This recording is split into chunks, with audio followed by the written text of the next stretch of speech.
Hey guys, anybody here with me yet?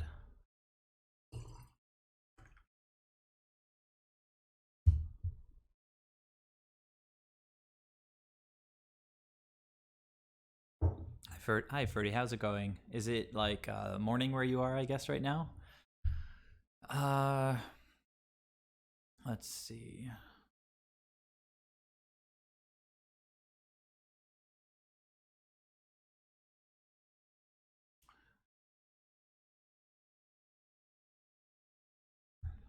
(10:30). All right. And are you working today? Do you have the day off? What's going on? So tonight is Wednesday night Merfolk. Welcome everybody. Thanks for joining me. My name is Joe. Monday nights I do Soul Herder. Wednesday nights I do Merfolk. And throughout the week, when I'm not streaming, I've been kind of bouncing back and forth between the two decks.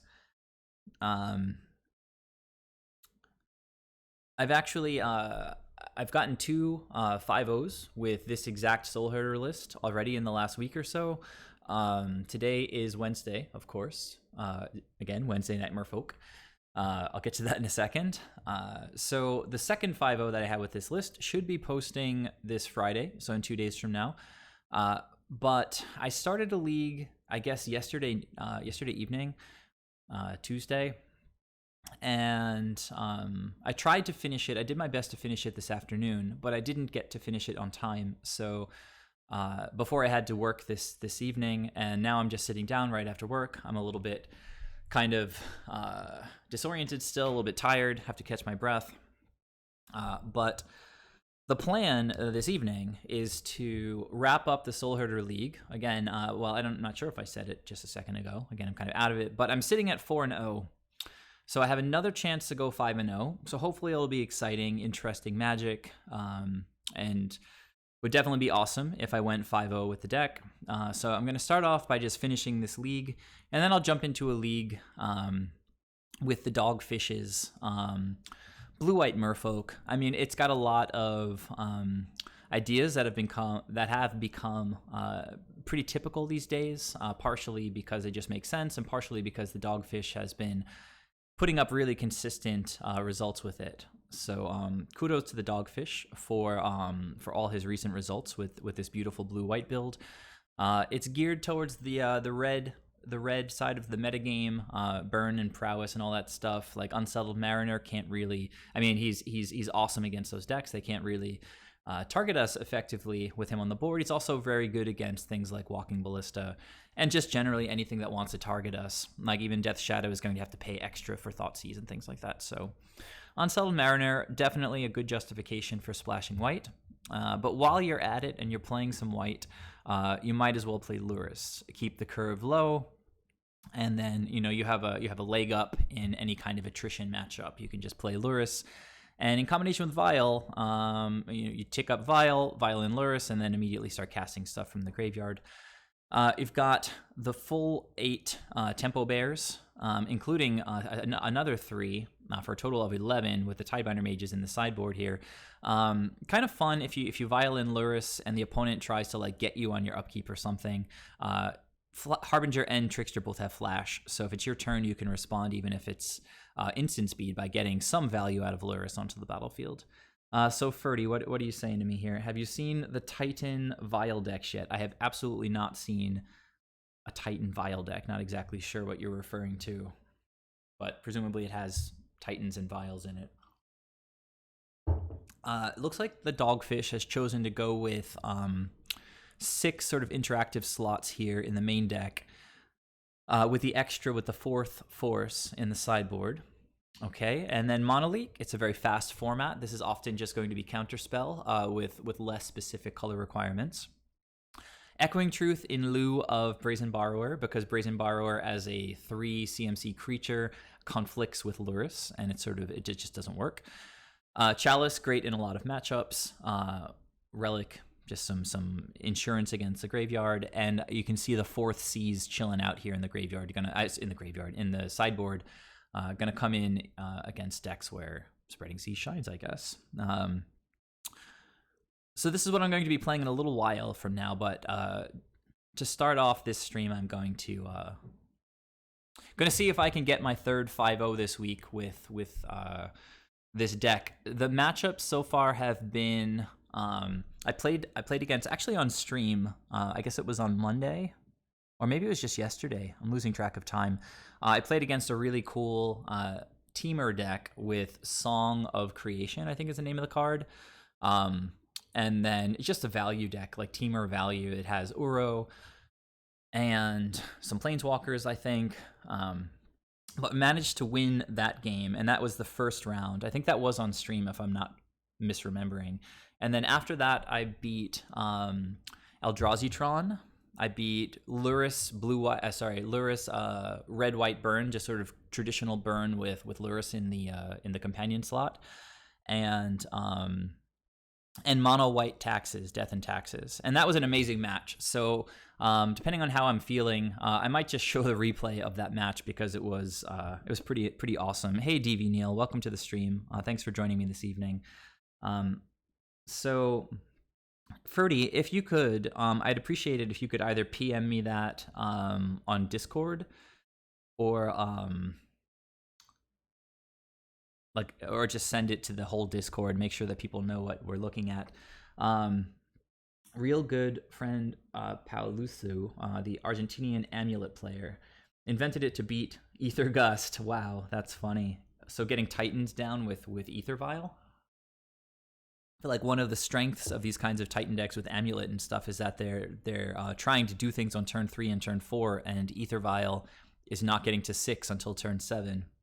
So DV, Hunting Souls, I was just saying a moment ago that I started a league the last stream, I think it was, and I beat the Song of Creation deck to start a new league, and then I realized today I have to finish that league before this stream, so I did my best, but I only got through the first 4 rounds, but then I proceeded to beat Eldrazi, Burn, and Mono White Taxes. So I'm sitting at 4-0, and I'm with this build, and I'm gonna go ahead and jump into the last match. I've managed to sort of catch my breath. Again, I was just wrapping up work before I sat down. So let's see if I can get that fifth win for the third 5-0. And honestly, like going 4-1 it still feels great. It's great prizes. And yeah, just overall, like it's been a great league. Played difficult matchups. This really grindy value Song of Creation deck with Uro, and then Eldrazi and Burn, and Mono White Taxes. It was an amazing match that I'd love to show the replay for if you guys are somewhat interested in it. Spore Frog played a huge role in winning against Mono White Taxes, and I always love showing off Spore Frog. Sometimes it takes a little while to actually get paired. Sorry, I don't think I resized my my window correctly, but you guys know my list at this point, and it's also over there in Cardboard Live. Sorry if I seem a little bit tired today. I think that's just the truth of the matter. So anyhow, this is the list. You should see it over here. And after I wrap up this game, I'm going to try to get some matches in with Blue White and Merfolk and see how it feels. And then since I've had recent luck getting published with Soul Herder, I had a 5-0 with Merfolk like a week ago, and it didn't get published. I've had maybe like 10 5-0s with Merfolk, and it's never once gotten published, any of my results.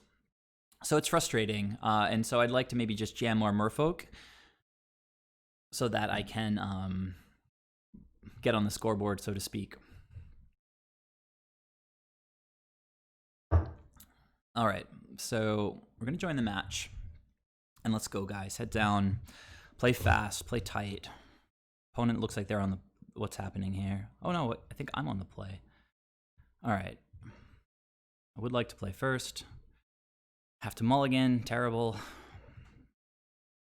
But this is okay. A little bit awkward, but we're going to keep. Opponent kept their 7.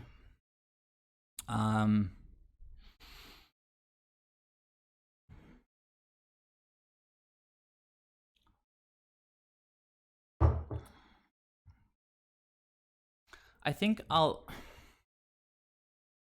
So we go turn one. I think I'm going to bottom one of the birds. I don't know what I'm playing against, but I know that prowess is super duper popular.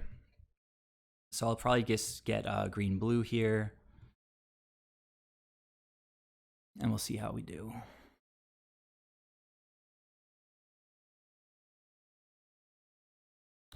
So hopefully it's a matchup where birds are good. Like mono white taxes was nice because they can only really path our birds, and giving us land isn't really a great answer.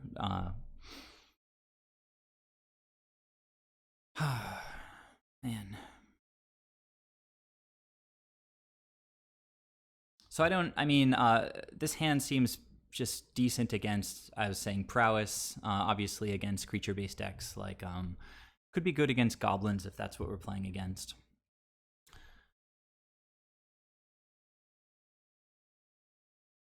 A 2-drop or a 3-drop would be quite nice here on our next draw step. So if it's Ponza, you guys know that that's a good matchup for us, but we have 2 non-basics on the battlefield, and we can get totally blown out by Blood Moon, so we're going to have to sort of see how it goes. Well, that's interesting, but we don't really have anything to do with it now, so I'll play this, and then Venser will be online next turn, presumably. Just want to make sure I'm not making any stupid mistakes. I've got Path to Exile up.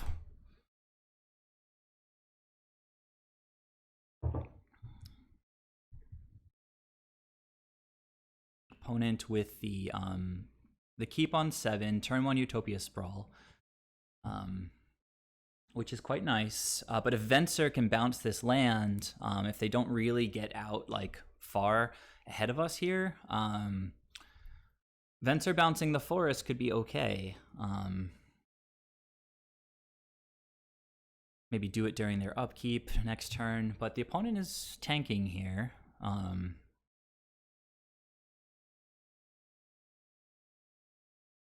If they try to kill the birds in this spot, I would certainly path it, I'm pretty sure here. And since I have a basic forest in hand, I guess I would go get a basic...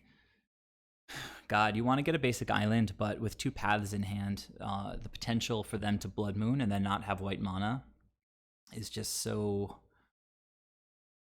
risky. The opponent is thinking quite hard about their play here.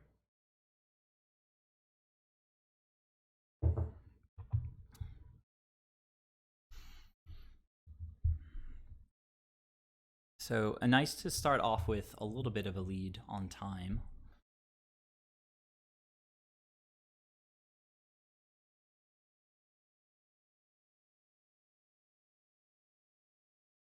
See if I can get my head straight while the opponent thinks about this stuff.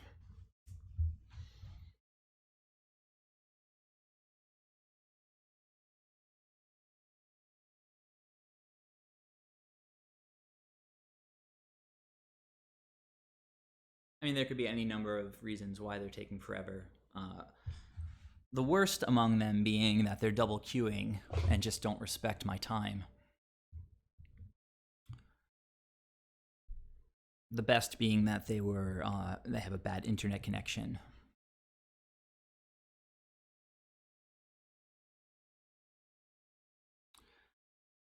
All right. So I mean, blowing up a land is blowing up a land is blowing up a land. Nothing I can really do about it. So you got it, opponent. This is how my last wow, that was a really good draw.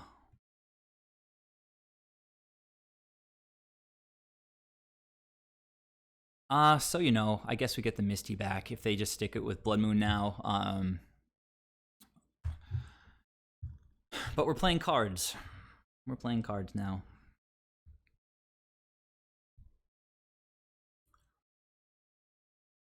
It's really nice in this matchup to be able to get some value out of Eternal Witness because they play Scavenging Ooze and they play Klothys. So often, like, the door is just slammed shut on the graveyard, but it remains a favorable matchup.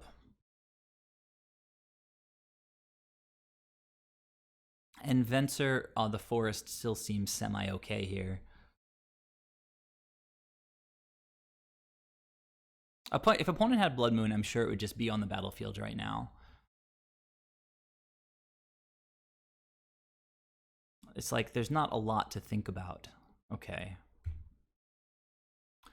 Well, this is fine. Honestly, we've got 2 paths. I might just use both paths during the opponent's next upkeep.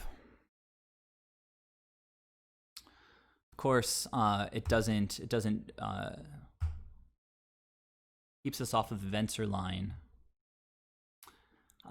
Man. All right, so double path with Oracle here seems fine. So we do have this land. I'm going to, well, letting them untap. I don't really care if they eat 2 of my lands out of the graveyard with Scavenging Ooze with their 2 green. Hey Kyoma, welcome to the stream. This is for the 5-0. I'm pretty tired. So I'm gonna play the Oracle here. See if I hit a land. If I hit a basic, I can go get, well, Canopy Vista's in the graveyard, so I can't get Canopy Vista. So I'm probably just going to get Temple Garden off of Misty Rainforest, which is rough because the opponent can, of course, just jam. You know what? I don't think I care. I can play the Coiling Oracle, path the Scavenging Ooze on upkeep, and then just wait and see what happens with Bloodbraid.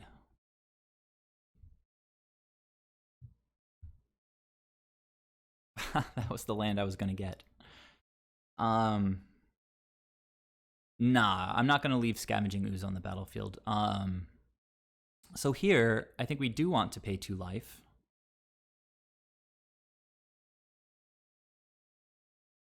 And then, you know what? I feel like attacking is interesting here. If he wants to trade, he can trade. But I feel like he wants to probably start eating my graveyard. Let's see what happens. All right, he took it. That's sick. We're pausing on their upkeep, and we're going to path the Scavenging Ooze. Because Scavenging Ooze is just a beast in the matchup, and the graveyard is very important in our strategy. So I don't really want to leave it on the battlefield. That's the answer for why I'm choosing to do this play right now.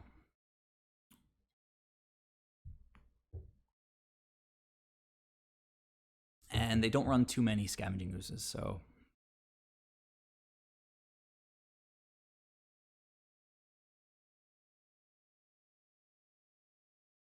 another Bloodbraid, maybe?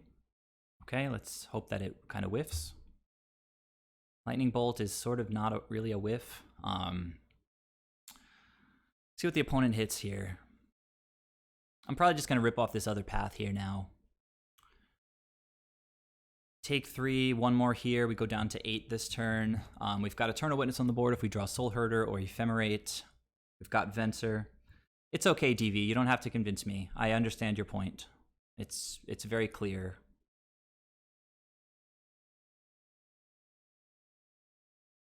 Opponent thinking if they want to go face, I guess. That seems like a reasonable option as well.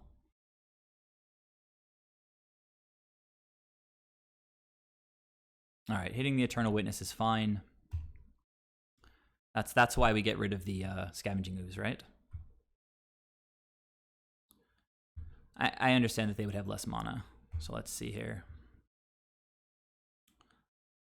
So we're going to hit this, and honestly at this point in the game I'm not overly concerned with Blood Moon. I might just get blown out to it, but at this point they're just kind of going aggro, and we're semi at the mercy of our top deck. I'd prefer to just, well, let's just take this hit and then consider what we want to fetch. Opponent does have a land. They play it untapped for an Arbor Elf. Okay. So I think just getting more blue mana here is fine. We've got black covered with Birds of Paradise, so I would say that I guess maybe just an island is probably fine.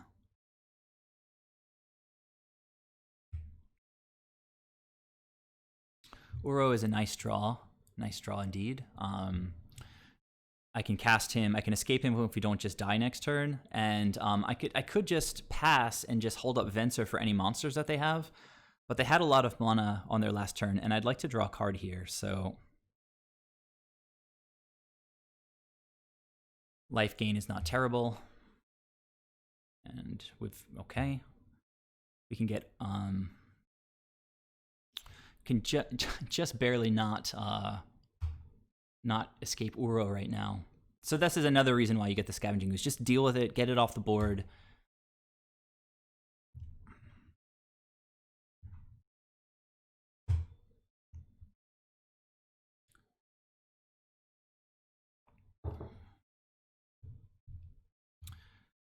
All right.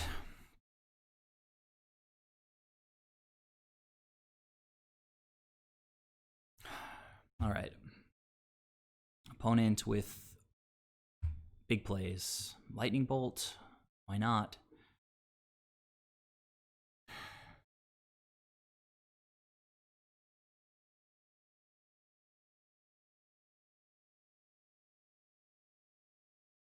Going after the birds. Nothing I can do about it.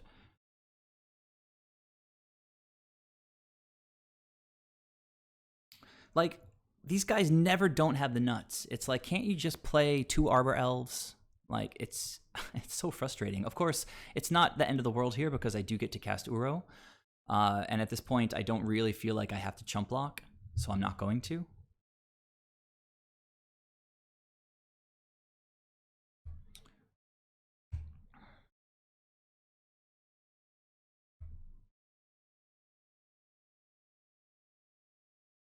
So we've got already green, green, blue, blue.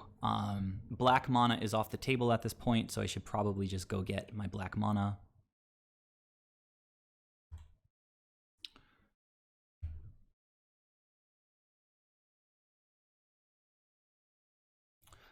Okay, I was just about to mention that. So I think Path to Exile on Klothys is probably fine here. Also, I can just, it's tricky.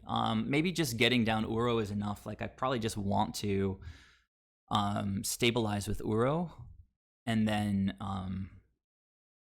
Klothys can do whatever they want with the graveyard. Chandra can kill Uro in combination with a Bloodbraid attack.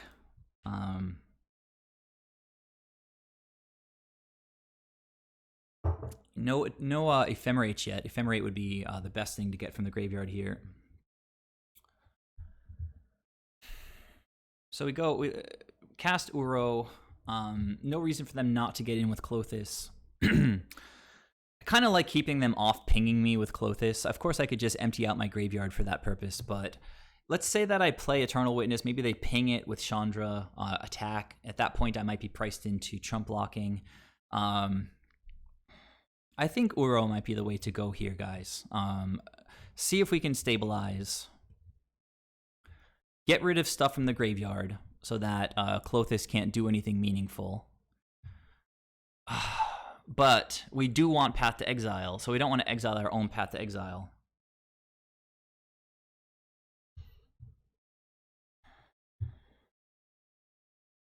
Maybe I just leave both and get drained for 2 is just fine.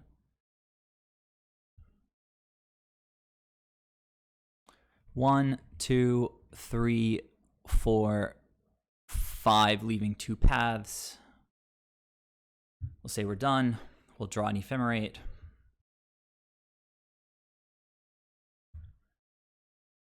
No Ephemerate.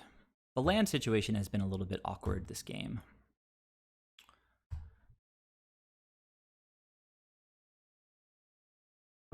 Opponent gonna exile, I'm sure. Okay. Exile path is what I meant to say. So they could have air, hopefully, right now. Just like 2 Arbor Elves, Utopia Sprawl, whatever. They do get a redraw with Chandra if they feel like it.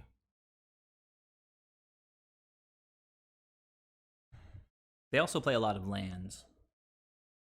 Oh, we're just killing Uro? Is that what's happening? Like, they just have that in hand? Another Chandra? Alright, well, so Uro is pressuring them. Which I can dig. So which means we can go get Path and kill Klothys. I am going to chump Klothys here.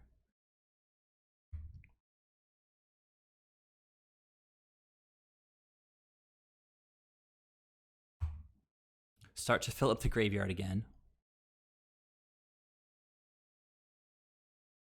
Okay, opponent's empty-handed. We've only got 1 white mana, which is a little bit sketchy.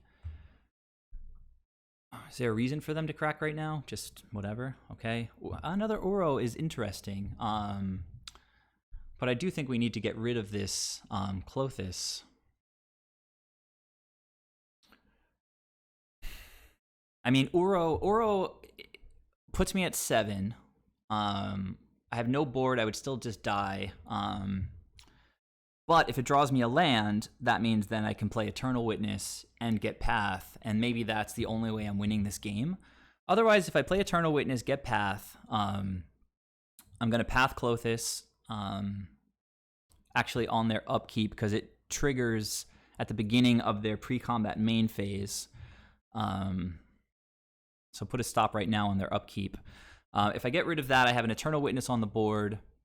I would have to chump. I'd have to trade with the Bloodbraid. They're on 0 cards. They get a redraw with Chandra. Take 1 here, untap. Yeah, I have to do that.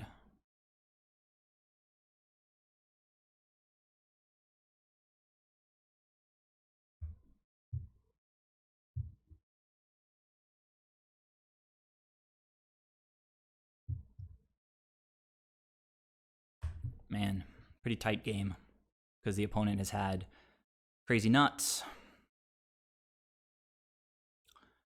And I've just been trying to dig out of a hole the mulligan that I started with. At least we haven't run into Blood Moon yet. Actually, I shouldn't have even said Blood Moon there because it's probably just going to rip it off the top right now. All right, so what did they draw? Lightning Bolt, FTW. Oh my god, come on.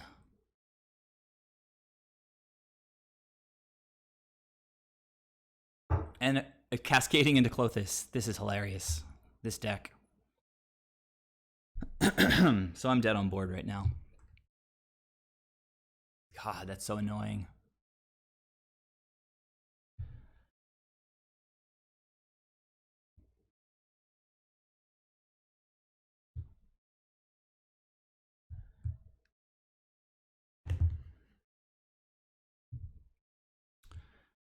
So Chandra found 7 mana's worth of stuff for the low price of 4 mana.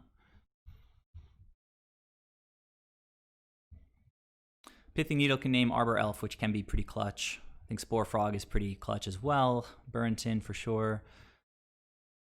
All this stuff.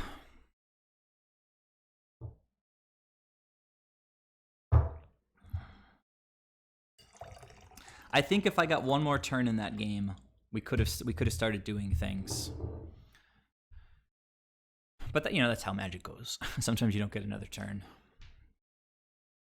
I feel like some number of Teferis might be okay. Now, because they hit the graveyard pretty hard, I do like to trim on my graveyard stuff a little bit. And I do need to keep my birds in because it plays around Blood Moon to the extent possible. You can trim a couple of forces. They're very creature heavy. Deputy has done well in the past. They need exactly Bolt or Chandra to deal with Deputy. Yeah, Dogfish. I'm a 4-0 right now, so I'm finishing this league. Hostage Taker, a nice 2-for-1. Venser seems kind of whatever. I don't know. I do need to trim a lot of cards in not a lot of time. Teferi's also sort of whatever.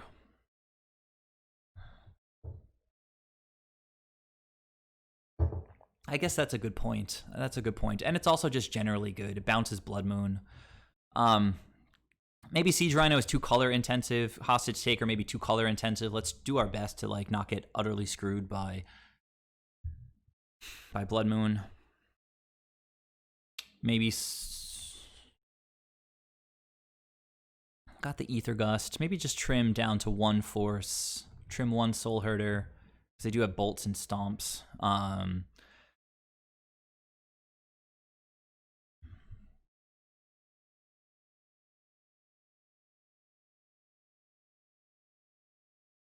Maybe 1 Teferi is fine. And we would like to cord for Burrington, something like that. So I do like leaving the cords in. So the last card to come out could be a land. Maybe it's a land. Let's take out a fetch, whatever. I'm on the play. It's sketchy, but I don't know. Like, not tilted. I'm not tilted at all. I'm tired. And I just feel like every time I've played Ponzo lately, they've never drawn any extra lands. They draw like exactly the number of lands that they need, and then they just play constant 4-drops and 5-drops.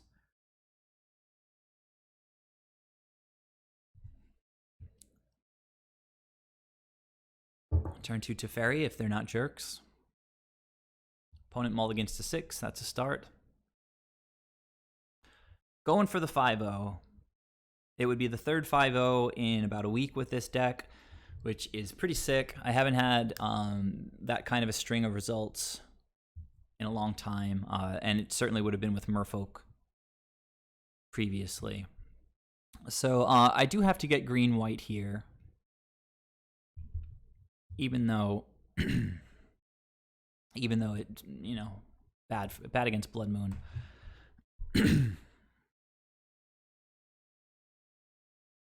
Ugh. Arbor Elf. Oh my god, this guy.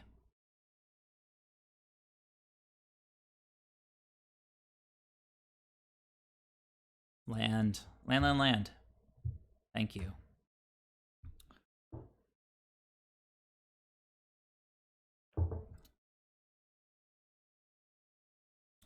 Okay, tapped land. Gotta love it.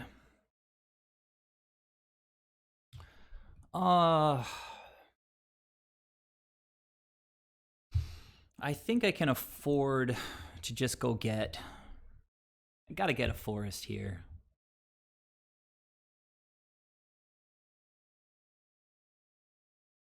Opponent thinking about responding. And maybe eventually we get a basic plains at some point. Come on, opponent. Don't represent that bolt too hard. It's not rocket science. There we go. Sick. All right, but that can't get a basic plains, but it can get lands. That's what we need.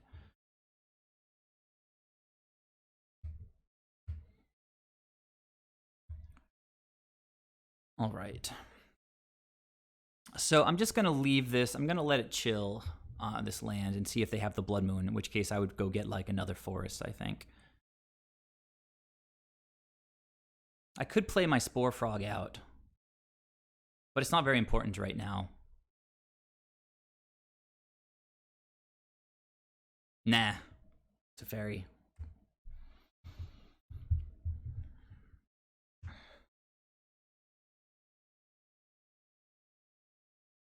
True. What do you got, opponent? All right, silly card. But I can path to go get plains, as we said, and I think that's probably the play. Like, I'm just going to go get Canopy Vista here. And I could bounce this with Blood Moon. It doesn't even matter, really, right? So I can go get Canopy Vista untapped.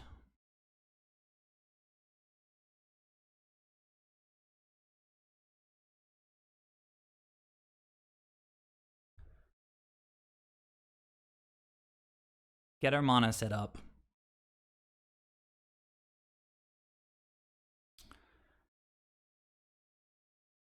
And we'll see how it goes. Opponent with 4 cards in hand. Soul Herder. So I do want to bounce this, get Soul Herder and Oracle down. Oh, I only have 1 blue. That's rough. I can lead with Oracle. Let me lead with Oracle and see what happens.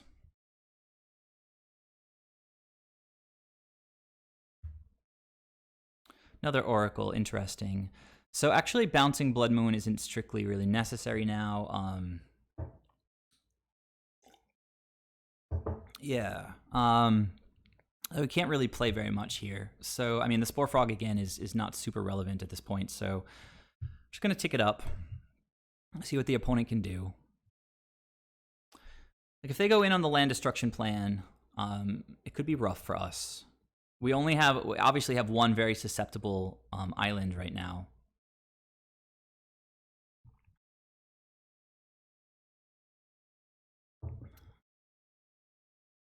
Yeah, that's fine. That's a bad call, opponent. Although they are representing that bolt, so let's see how it goes. Attack first. Again, I don't have to bounce the Blood Moon here.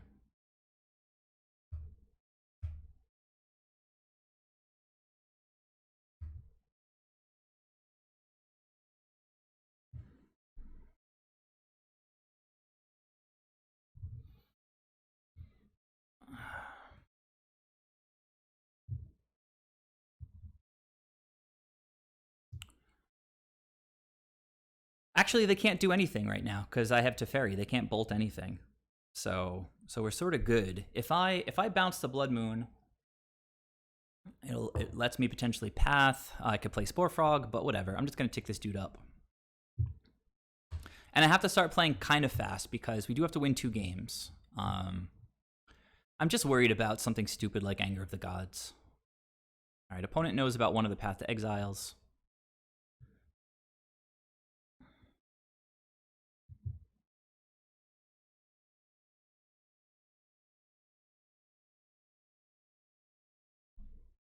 Stomping the Soul Herder. Awesome. Not awesome, actually. Kind of annoying. So it's like, why would they not have double land destruction? It's so annoyed playing against this deck. Like, I have to actively contain myself from just like flipping out.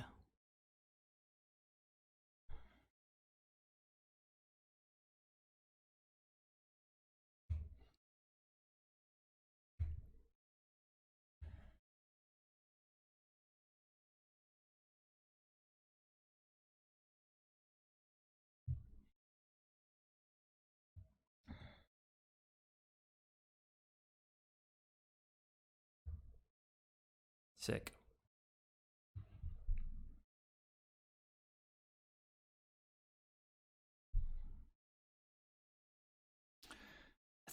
Okay.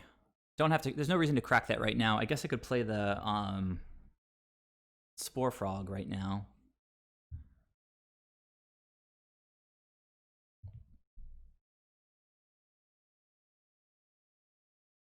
Oh, hey, Cody Hope. Thanks so much for the raid.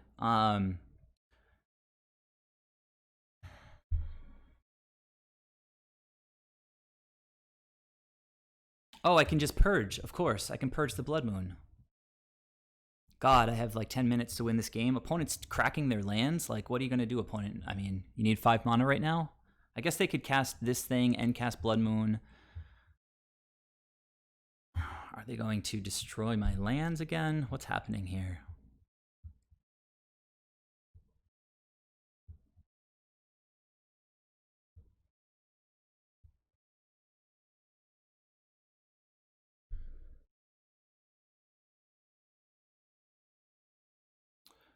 All right, let's crack this thing. I have to... Oh my god. All right, let's see. So I have to get, I guess, blue here, and then I'll float mana. I'm so like semi out of it right now. I'm a little bit fried.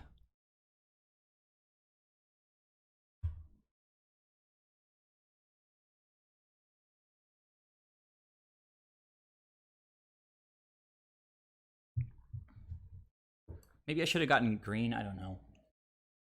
I'm just trying to hang on here. Like, these guys just have like so much good stuff. Okay, all right, we're getting somewhere now, guys. I'm just gonna play my Spore Frog. I'm gonna tick this up. I'm gonna path this thing whenever I feel like it because I have Teferi on the board. Spore Frog down. I can always block and ephemerate. Who cares?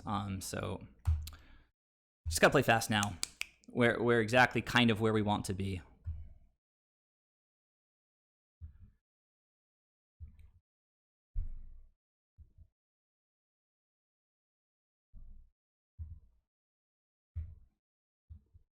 If I target this thing, I get pinged. They're going after Teferi, right? I can also just cast Winds if I feel like it, but I'm just going to path this right now. Oh, I put random stops by mistake.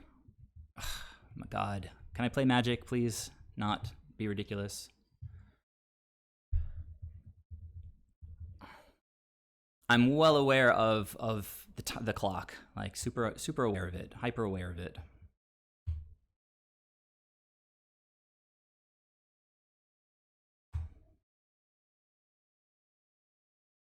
Nice.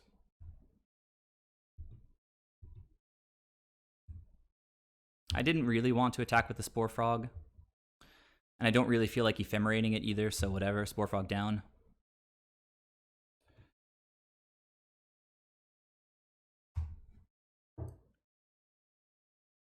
I just had kind of a long day of work, and I sat down to this like right after my work ended. And for those of you who are unfamiliar with Soul Herder and its various matchups, this is one of our best matchups, but I'm falling behind on time.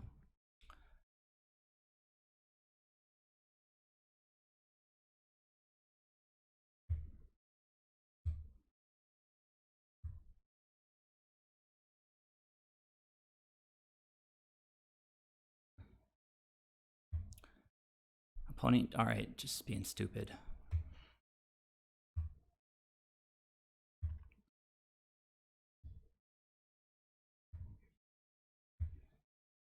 Lands, maybe? No lands? All right. Okay, opponent conceded. I don't know why they're conceding to give me time, but that's amazing. I need to chill out. Thank you, opponent. It's quite big of you, actually, to scoop in that spot. So what do we got going on in chat right now? I see that we've got a raid from the Cody Hope, which is amazing. Just super appreciate the raid. Oh, man. Float them on a time. Yeah, I was like freaked out for a second because I thought I was going to get like a basic plains, and I was like, oh, my basic plains isn't in the deck. But then I was like, oh, I have white mana on the battlefield. Like, don't freak out.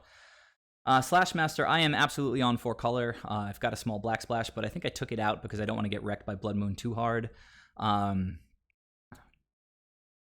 Yeah, this is for the 5-0. So I'm going to let you guys chat. I'm going to really focus on playing well. You guys can send me good vibes. Teferi seemed excellent there. So I might want to bring in another. We are on the draw now, so cutting the land is actually legit. And we have a minute where we can comfortably think about sideboarding. Do you guys have any thoughts about the sideboarding? I mean, I probably know the deck better than you, but we have time. We can chill. I took one Oro and one Eternal Witness out because they do have Klothys and they do have Scavenging Ooze, and we don't want to just get stuck with like 4 or 5 graveyard cards in hand, even though they're very good cards. A combo is Worship plus Burrenton. They literally can't beat that as long as I can win in time. I took out the black cards because I don't want to get wrecked by Blood Moon. And beyond that, they have so many creatures that I don't know. Maybe forces are actually okay on the draw. What would I cut?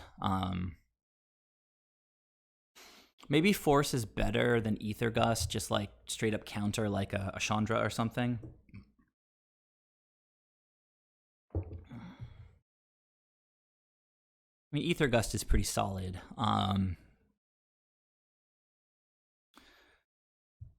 Oro is very good, but we have the chords, if that seems like the best way to go.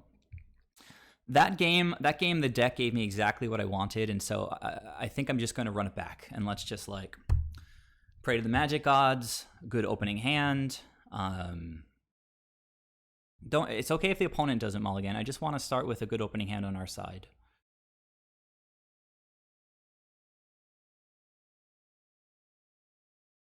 Thanks, Kayoma. And this is I couldn't ask for a better opening hand. And the opponent's starting as well.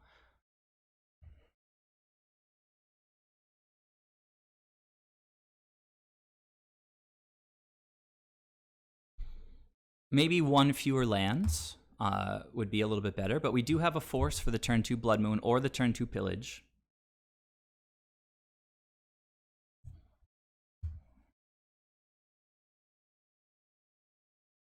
I'm going to go get a basic forest anyway, right now, I think. So you know what? No. I'm going to play that. I'm going to play that. And if they go for this Blood Moon, maybe for once, Ponza won't get what they want.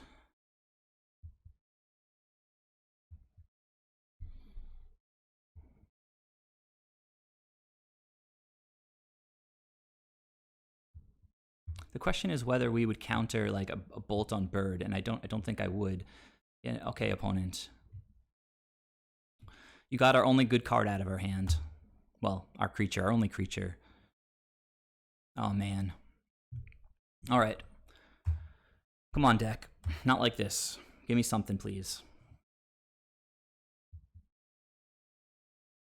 Oh man, I'm being stupid. I should have played a fetch land. I'm being super stupid. What a mistake. Already starting to punt. Opponent thinking, I mean, I've got the basics sorted. Don't feel great in this spot, guys. Like they're already playing a 4-drop right now. And I misplayed my land. All right.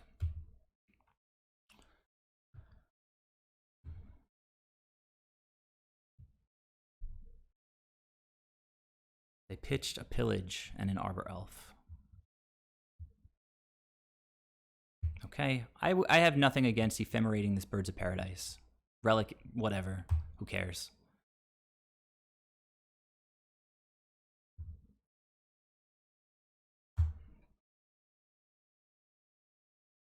Oh my god. Oh my god. So terrible. Just like, I need to win, and the deck is just giving me like 6 lands, 7 lands, whatever.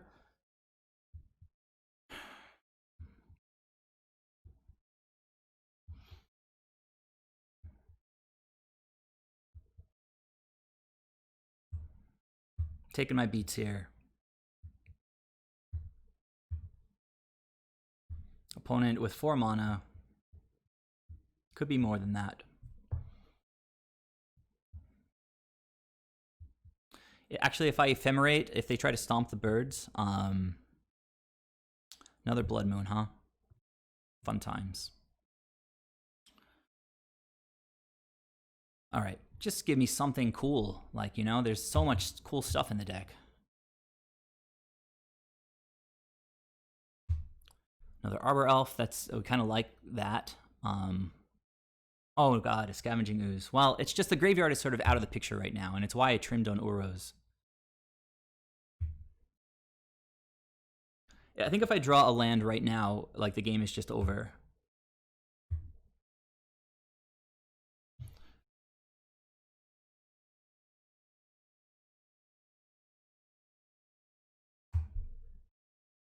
So stupid. So stupid.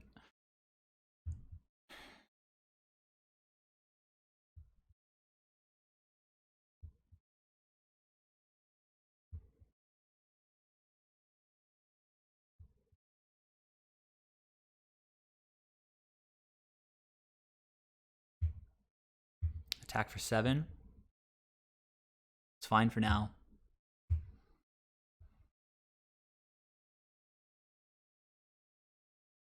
Okay, attack for a little bit more. Whatever. Still doesn't matter. Last card in their hand.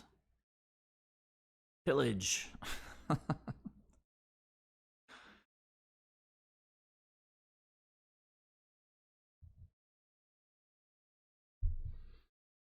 Oh, god damn it. I don't usually swear, but that's just absurd. Opponent being an asshole with the Relic of Progenitus too. I mean, so unnecessary.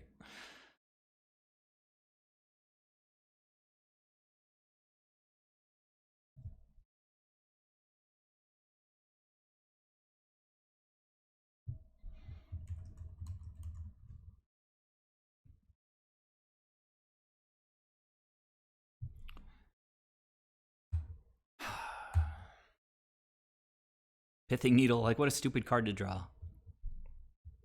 Is this a Bloodbraid Elf? I'm laughing, but I'm dying inside.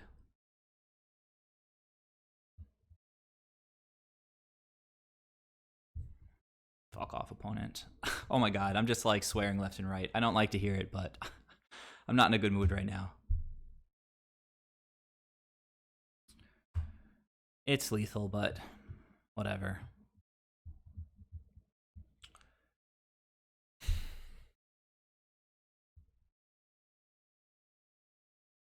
All right, they want to be a jerk. That's fine. I can be a jerk too.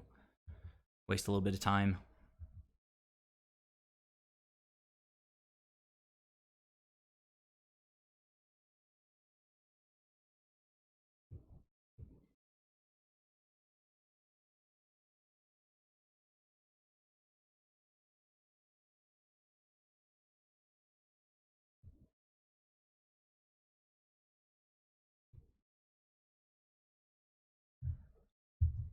Nah, no, I do not do that, Ferdy. I don't care how my opponent plays. I don't do that. All right, well, that was really unfortunate. The last 2 times I've seen Ponza, I've lost, and it's extremely frustrating because it's a favorable matchup. All right, let's play some Merfolk. Blue-white, let's go.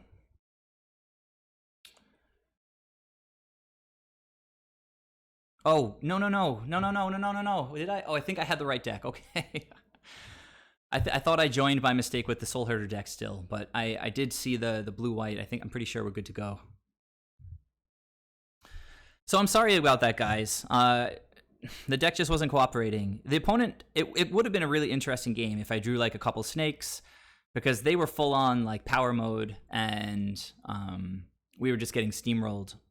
But even with a couple snakes, I had an ephemerate. I could have gotten down a snake, like did a little bit of ghost blocking, like throw a snake in front of the scavenging ooze and blink it. You know, probably would have gotten stomped in response, but at least it would have been interesting. That game I just played a Birds of Paradise and a Force of Negation and then lost.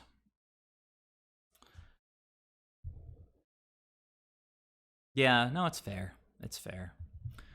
Control freak, so probably playing control. The name looks familiar. Starting off with a mulligan. Opponent starting with 7.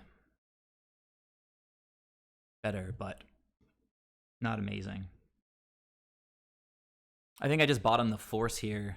I mean, it could be... Oh, no, I'm sorry. Well, I'll just bottom the second vial. That's fine. I'm just a little bit frazzled. We'll keep bottom second vial. If it's some crazy Neoform deck, we have the Force up. Yes, Faust, for sure you should use your fetches. I absolutely know that, for sure. And I commented, I don't know if you just arrived, but I commented on misplaying there. Opponent is not playing Luris, so I'm not overly concerned with Mishra's Bauble. Silvergill is a very nice draw. Let's hide that ridiculous window that pops up. And we'll just play the Ether Vial. So probably Death Shadow, in which case Unsullied Mariner should be quite good. They looked at their top deck. So tech. Should I crack my fetch? Should I not crack my fetch?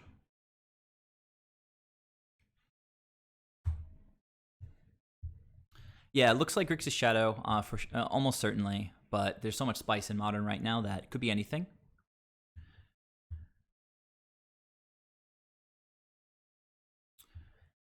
Oh, well, not Grixis, huh? Maybe 4-color? Tarmogoyf? Tarmogoyf resolves. And let's take up our Ether Vial.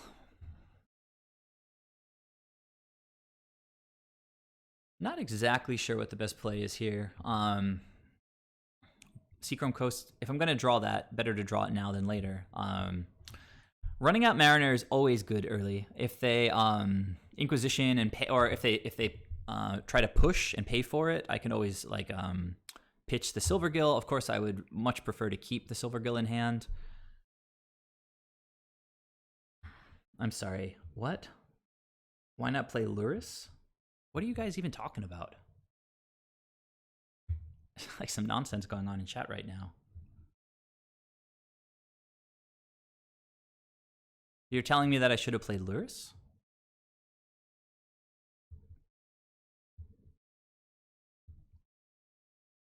Oh, why should they not play Lurrus? Of course. Yeah, no, they should play Lurrus.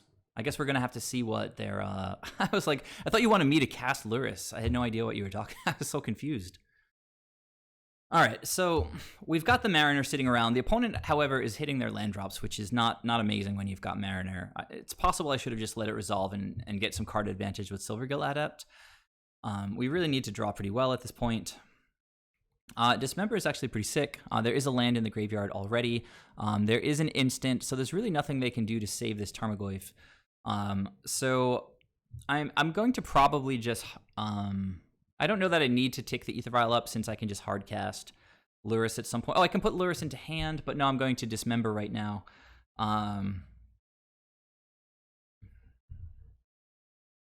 So I think Wander... maybe Mutavault is better here. Nah, maybe not. Wanderwine Hub's better. And let's just piece this guy out right now.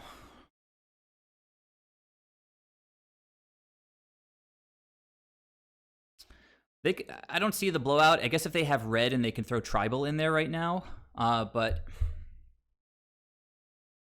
okay.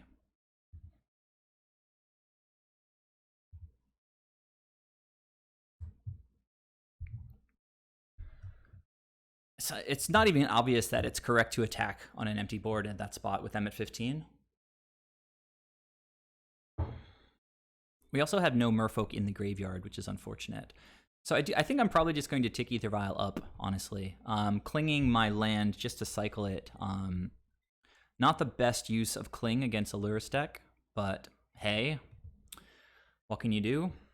Okay, Dismember plus Pay on Mariner, almost certainly followed up by a Death Shadow. But we can get this guy back, just not immediately. They don't have 4 mana yet to pay for Cling. They never don't have the Death Shadow.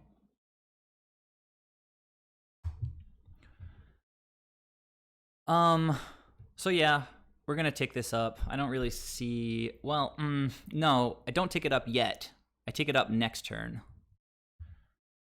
Although, no, I can play it now through Vial if I want to. But then we have all these 2-drops in the deck. I think I've got Dogfish in here. Would you tick this up? I'm pretty sure I should tick this up here so I can put Lurrus into play right away.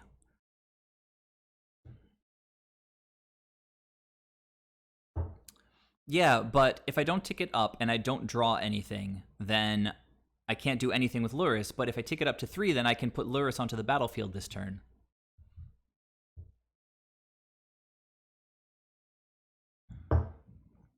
No value to get except getting a 3/2 lifelinker onto the battlefield.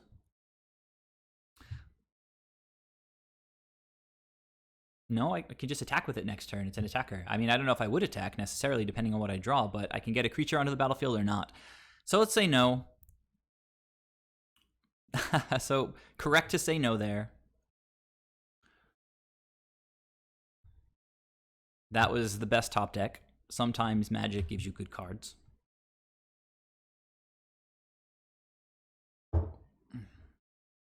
Yeah, you have to play to your outs, and Trickster's a sick out here. So maybe we can... Well, we're just going to tap this thing down at the beginning of combat. Actually taking away Death Shadow's text just makes it a 13/13. So it's almost always just like strictly a misplay to... Oh god, alright, well... Alright. Womp womp.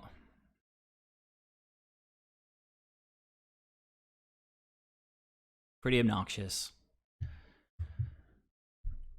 Lord puts them to 2, doesn't even get us there. Traverse for a second Death Shadow. So now, I don't know, Harbinger, another Trickster would be pretty good.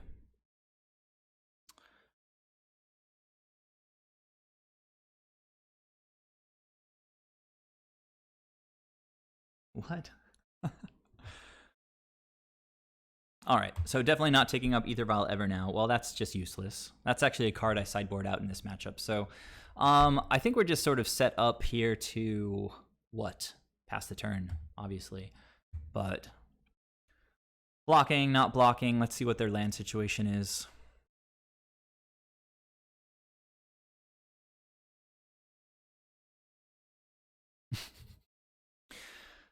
I mean, like, what else am I countering at this point? The thing is, if I can't, what if they have more removal? They just have more removal, and I have to. I don't necessarily have to chump block anything yet, so I could just take 10 and be fine.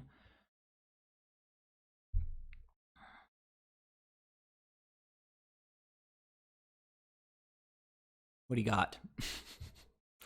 Okay, opponent really wanted to kill that trickster. Oh my god, this deck, man. Oy! Death Shadow. Always gonna get there.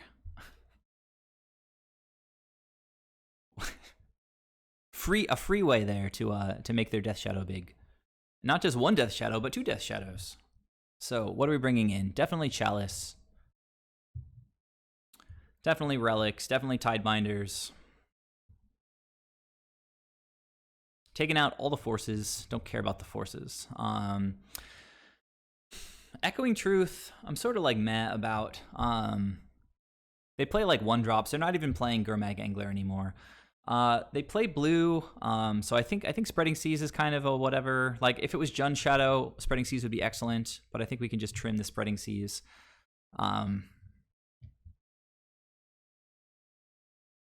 So, last few cuts or ads. How is Monolink against Death Shadow? It's not a card that I play often, but it seems like it could be pretty good, countering their creatures. Obviously, we don't really want to cut a lot of our creatures in this matchup. I think that Dismember is just fine. Mariner is great. Trickster is probably the best card in the matchup. All the Lords, just make sure that Island Walk is a thing. Like top deck outs to just win. Harbinger is excellent. Silvergill is excellent. Biomancer is a little bit whatever. We don't need to be super aggro since they're hitting their own life total. Like, I could see, and plus we might just get down to Chalice, so the bends might not be amazing. I might just trim all the bends, bring in 1 Monolink. We didn't see any red. I mean, they could just be on Sultai, but that's probably not correct. And so we could predict some number of I like the Ether Vials, but we could trim some number in respect of Kolaghan's Command or Assassin's Trophy. I think I like both leaks, and then we'll trim maybe 1 vial. Tidebinder Mage clearly for the Tarmogoyfs. And I guess I'll just run it like this. I think it seems pretty good. Again, Echoing Truth bouncing. It can be a Time Walk, which can be pretty good. But then they just replay their 1-drops, and we've already got our Tempo Bears, so I think Echoing Truth is just not really worth it.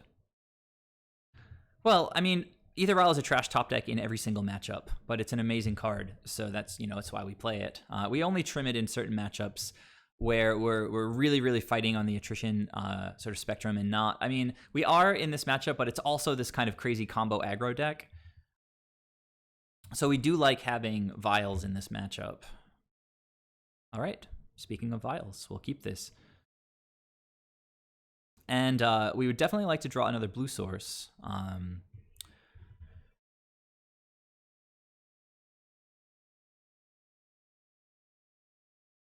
I forgot about that pop-up companion thing. It's been a while. Like, when I started playing with Yorion and Soul Herder, it would just, like, always just frustrated me. Like, I get it. I get it. You don't have to show me it. Opponent with the turn 1 hand disruption.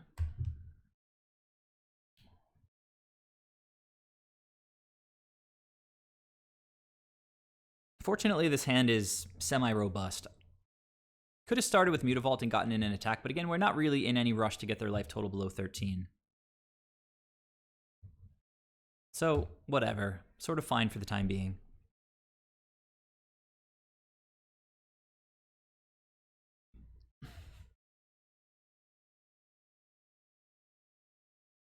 Just passing the turn. Again, because of their life total situation and the fact that we don't have a lot of lands, attacking with Mutavault in this spot would just be wrong. Haha, that's a good one. Just gonna run that out. Of course, if they have blue mana plus the counter, like, it's nasty, but let's just play our good cards and make them have their good cards. What a sick top deck that was. Yes, all right. Now, of course, blowouts still exist, but it's a good spot to be in. Very good spot to be in.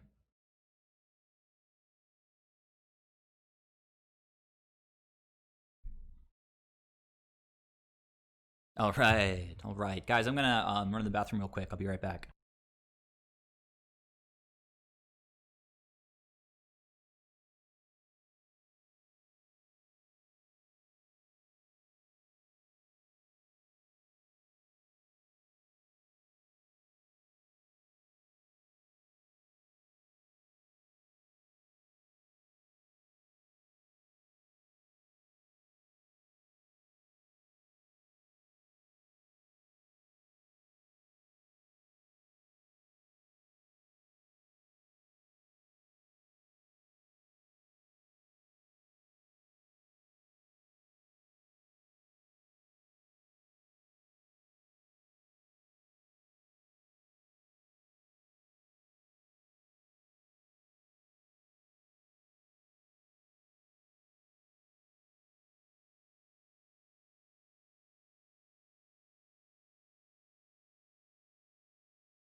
All right, I'm back. So, a lot of unfamiliar faces in the chat this evening. Welcome, the lead 46. I know there were some other guys in here earlier sharing some comments. Actually, Wired Hyena, it's been a while. Good to see you here. But for any of you guys who haven't joined me before, welcome. I assume it's because you enjoy watching Merfolk, but could be because you like watching Soul Herder. I think the setup was just fine. We're probably going to stay the same for game 3. But if you guys do like Merfolk and Soul Herder, give me a follow. I'd really appreciate it. I'm doing my best to get above 200 followers right now. I'm around like 181 or something. So it'd be a big help if you could follow. If you guys really love either of those two decks, feel free to subscribe. That's sort of the best. There are some emotes that you can access if you subscribe. We're going to be on the draw. Let's see how this one goes.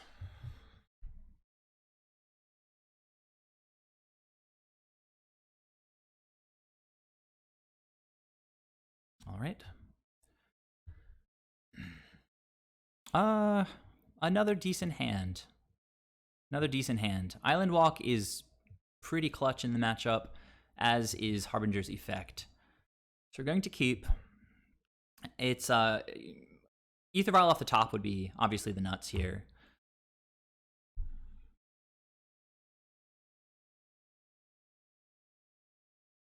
A land is actually okay in that spot. Actually pretty happy to see a land there.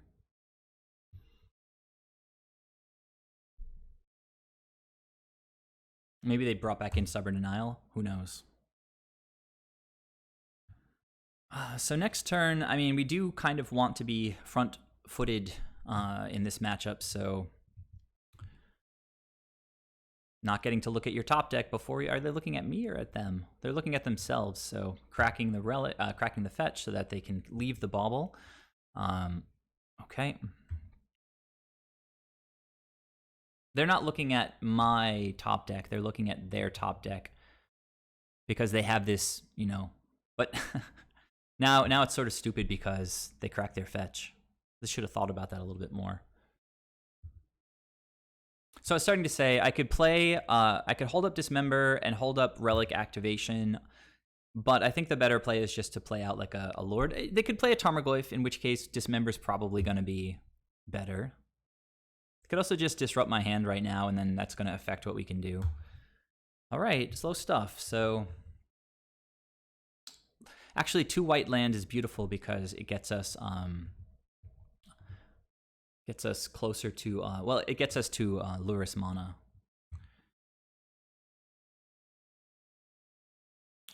I guess maybe opponent is main decking Luris, and maybe they really want to cast that Bauble. And they could turn 3 Luris. Did any of you guys actually see like a Sultai list, a Sultai Shadow list running Luris in the main? I mean, it makes a lot of sense. In which case, I'd really prefer just to not play a creature out right here. I think that's actually probably the way to go.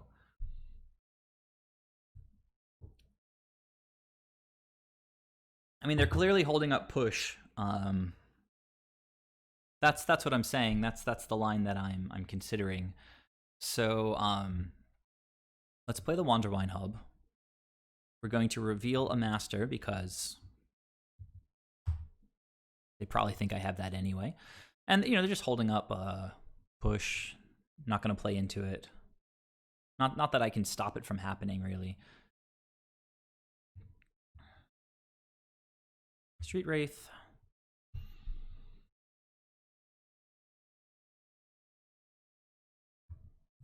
Okay, well, they really want 3 mana here. Or they could just, well, let's see how it goes. Plague Engineer. All right, well, we do have Dismember for that. That's a fine target for Dismember. And then I think I'm fine just cycling the Relic right now. Like, you make good use of my mana. I think I have another Relic.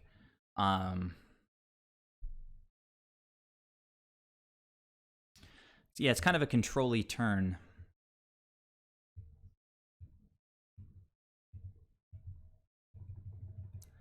Okay, say goodbye to Plague Engineer, and then we'll cycle this thing.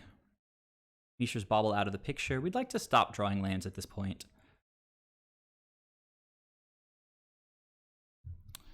Man.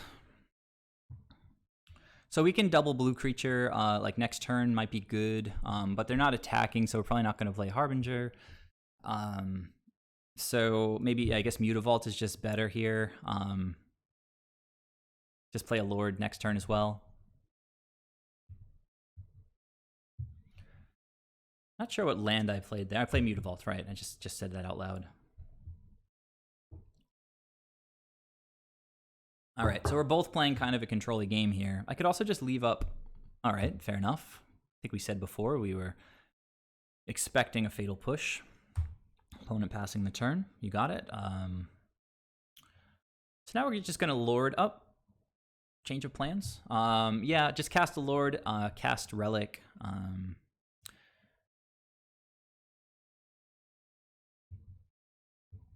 I could put Luris into hand, but that'll happen. That'll happen. That's just a nice attrition plan.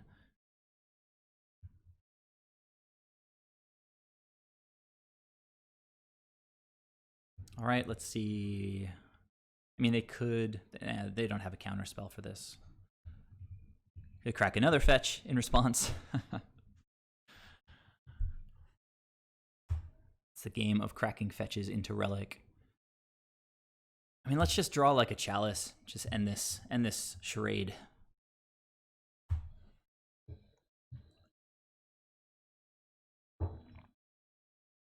Next turn, I can, well, not yet pay for Luris and put him into play. But I could do that like 2 turns from now. See if opponent can resist. They cannot. They need to know what's on top of my deck. They absolutely need to know. I'm not going to crack the Relic yet. I'm going to leave it up. I think we can manage to semi sort of take control of their graveyard. Dope.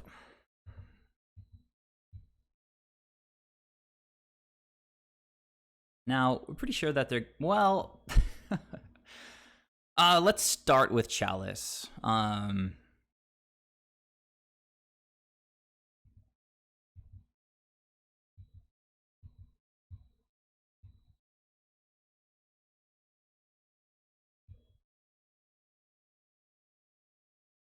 They also have like Kolaghan's Command, which would be dirty, but they also haven't done anything all game, so I could see it happening, you know? I am going to attack, but not with the Mutavault.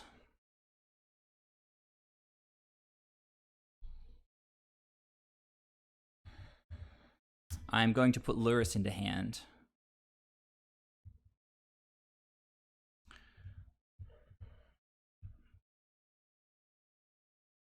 Okie dokie. It leaves this companion window open because why would I not want this just covering half the opponent's battlefield?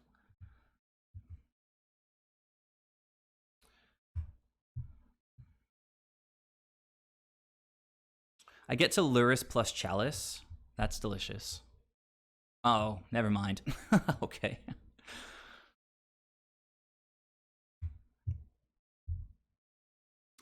This game is not going terribly, though. Now is a brilliant time to cycle this relic.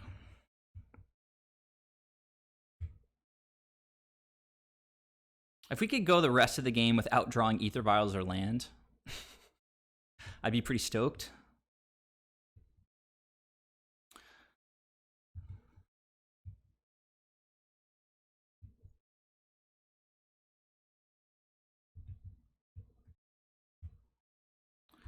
And I'm just going to hard cast one of these two creatures. Could also just flash it in. They know I have the Harbinger, though. So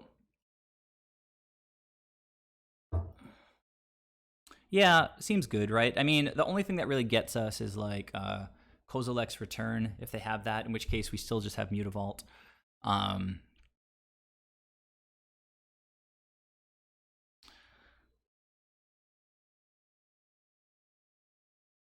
The thing is, I mean, both of these creatures are excellent against any way that they could possibly stabilize, right? Like if they play a Tarmogoyf, I'm fine playing the Tidebinder. They didn't have a push in response to me playing Chalice and me attacking, so we know that they don't have like a fatal push in hand.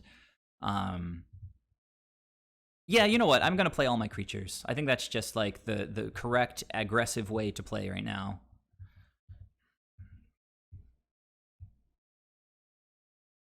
What's happening here? Can I cast my Merfolk, please?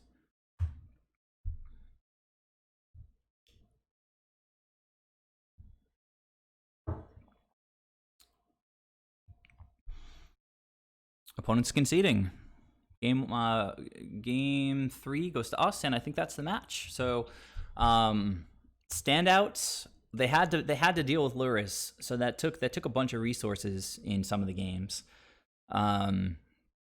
And Chalice of the Void, pretty awesome. Let's check out this guy and see if he's on the board here. 8 undefeated trophies. Nice way to start the league off there. We just have to scroll a tiny bit to see that guy. Control Freak.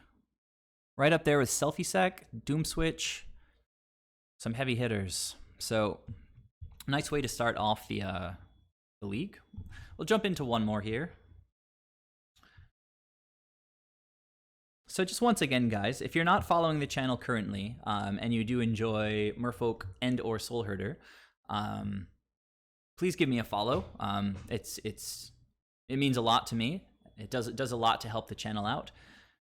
And let's see what else. I'm sort of always on the forefront of trying to develop Soul Herder. I've found a list that has felt really good in the last week or so. I've gone 5-0 twice, and I went 4-1 just finishing this evening. So the deck feels great. It's an amazing deck, super fun. I'm a mod on both the Merfolk Discord and the Merfolk Discord and the Soul Herder Discord. So I'm always around there if you guys ever want to ask any questions about either deck.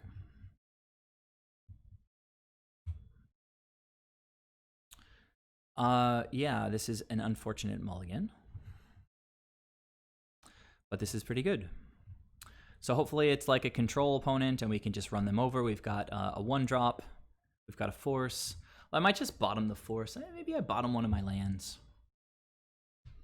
M. Hayashi is just like, he's such a good Magic player. So they're keeping 7. We're going to keep... And I guess I might as well just bottom this island. We're going to draw more lands. Constantly getting flooded. The curve ends at 2 and the deck I think has 20 lands, including the Mutavaults, which kind of count as creatures. But we've already got our colors figured out. So it doesn't matter at this point, really, if we draw Mutavault. Mutavault's actually kind of a good draw here. Emayashi is just, like, completely annihilating everybody. He's, like, 7 or 8 trophies ahead of the next closest person. I've got to remember that adapt is a thing. It's, oh my god, are we playing the same deck again? It's not the same pilot. Those guys, they just love targeting me. It's like, I gotta know that card in your hand. All right, looks like it could be John, could be Grixis, could be Teamer, could be Four Color, could be whatever. Okay, you got it, opponent. I'm not going to force your bauble. Look at themselves, play a fetch land, play a Thoughtseize.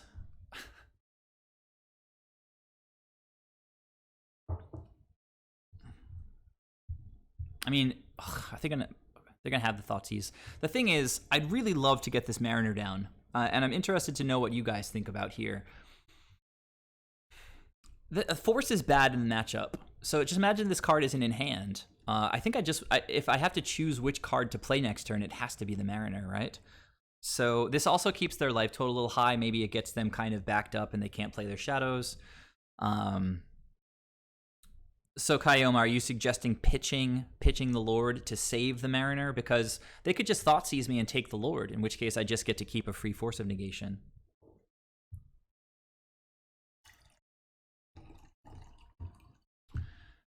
Come on, guys. Let's think strategy here. Yeah, I mean, what if they're stuck on one land or something? They can't really do anything. And we don't really necessarily need to go, like, super aggro. Kind of hate it. I kind of hate it, but what are you going to do? Opponent's going to draw 2 cards off their baubles. They'll be on 6 cards. I'll be on 3. But we'll have a really good card on the battlefield with Unsettled Mariner. Go ahead, draw those cards, opponent. They know what I'm drawing, so... Okay, another Ben. It's a Merfolk, so, you know. That's a thing. Unsettled Mariner. It's a good magic card. But they can also just, like, push and pay for it next turn. Let's see how it goes.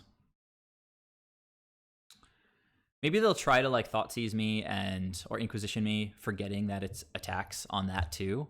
Like, people misplay around Unsettled Mariner all the time. It's part of the upside of this card.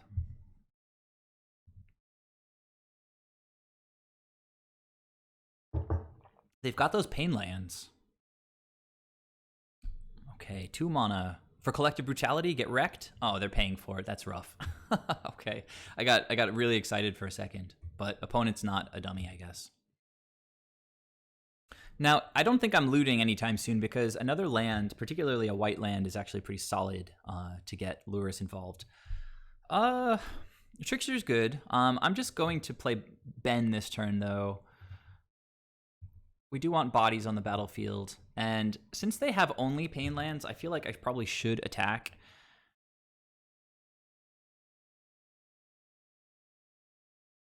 Yeah, that's always nice. It's just always amazing when the opponent like doesn't realize that Mariner does something. Like if you get Mariner down on turn 2 against Tron and they play turn 3 Karn and they try to target you, either your creatures or you to discard, it just gets countered. It's so good. Thoughtseize is pretty gross here. And if they follow up with a Death Shadow, we are definitely in a hole. All right, they always have it. So I think we lost game 1 in the first round as well. As I said, lands not terrible here. We're not going to. Actually, you know what? Looting is fine, I guess. It just makes our guy bigger.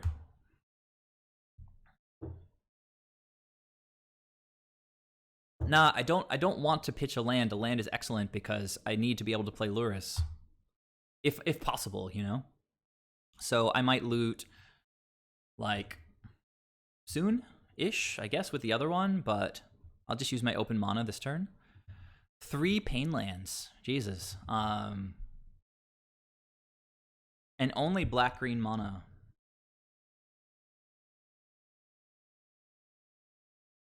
Oh, dismembering. Just to pump the Death Shadow? Well, should think before you act, opponent. All right, so Death Shadow is going up to 11 here. Do I guess do I loot with the one? No, I guess I loot with the one that's sticking around, but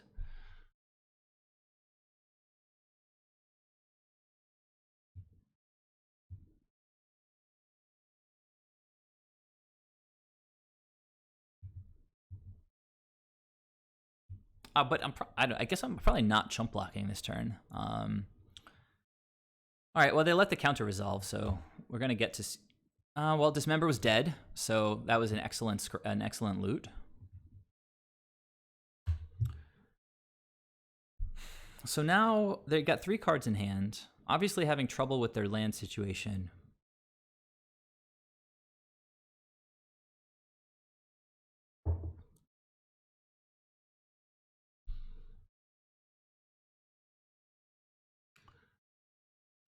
I mean, I'm not going to block here, and then I can put Lurrus into hand and then chump next turn.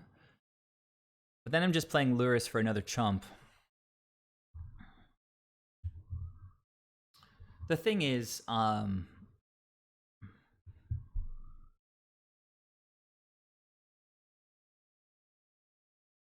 maybe I could have thought about that a little bit more.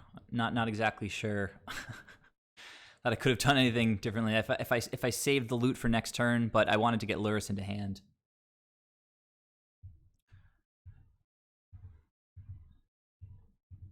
So we're not technically dead, but we're not far from being technically dead.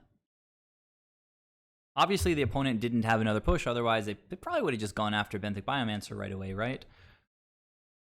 So if they untap and have some removal, or just kill Benthic Biomancer right now, it's all good. I think we'll just lose because they can make Death Shadow as big as they want, right? Maybe they'll crack one of these. Seems reasonable.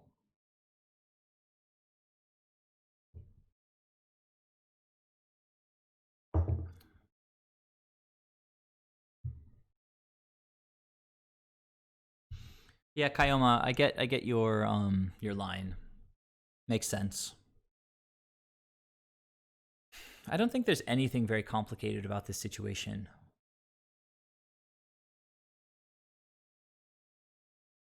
But the opponent is thinking really hard about it. I'm tapped out. I can't cast Force of Negation. Clinging my Ben, which shrinks their Death Shadow, which is funny, but it also takes away a card that I could cast with Lurrus. So now we kind of want to top deck a land unless they... Now, this guy can hit me for 10 right now. I think it's still not chump blocking time.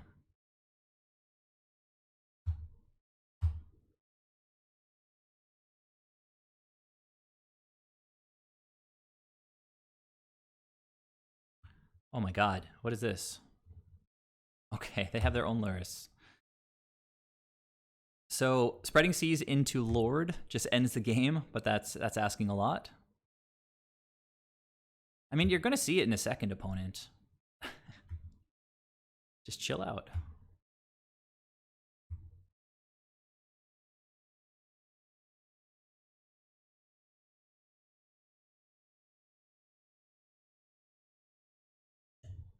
Oh, you know what? Yeah, I could have blocked and then just played Ben out. That was a misstep for sure. And now I'm in kind of a rough position here. Yeah, that's true. I said earlier, like, I haven't played with Lurrus in a while, and I sort of completely just zoned out and forgot that I could do that. So definitely a misstep. Puts me in kind of a weird spot here. Mariner doesn't really seem that amazing here, as opposed to Lurrus. Maybe I just put down Mariner, make it a little harder for them to do things, and then just see how it goes, I guess. If I get down Lurrus and they don't have removal, which it seems like they haven't, I can start playing things from the graveyard, potentially double Marinering. I think I like Lurrus better. Man, I should have blocked the Death Shadow. Pretty stupid. I can attack here and then replay it, right? That's something. Oh, but then it's still a 1/1. It wouldn't trade with Lurrus. It also makes the Death Shadow bigger, but I'm not sure how much that matters. It's so complicated. Also, if they block, I don't see that they block with Lurrus. I think I'm going to attack. You guys can tell me why that's stupid. Maybe I shouldn't have played Lurrus. Yeah, okay. They're going to block. That's cool. They gain life. The Death Shadow gets smaller. and we'll sort of see how it goes, I guess.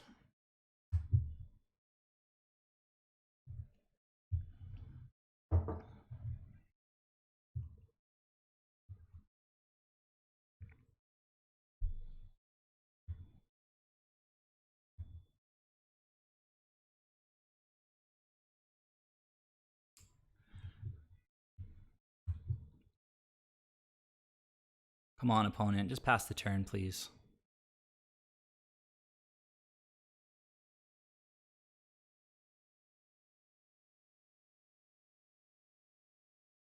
Ugh.